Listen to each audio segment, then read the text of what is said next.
જિલ્લાભરમાંથી શિક્ષકો ઓપીએસની માંગ સાથે ગાંધીનગર પહોંચ્યા। શિક્ષકોનું મહેકમ વધુ હોવાના કારણે અવારનવાર શિક્ષકો દ્વારા ઓપીએસની માંગ સાથે આંદોલનો કરવામાં આવી રહ્યા છે।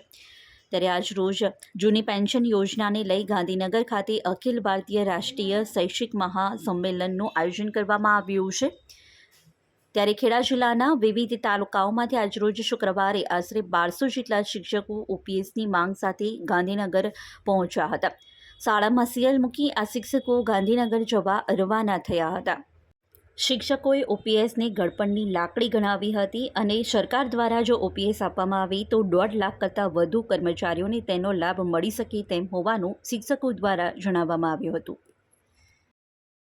ओपीएस ओपीएस ओपीएस ओपीएस लेके रहेंगे ओपीएस ओपीएस लेके रहेंगे ओपीएस ओपीएस लेके रहेंगे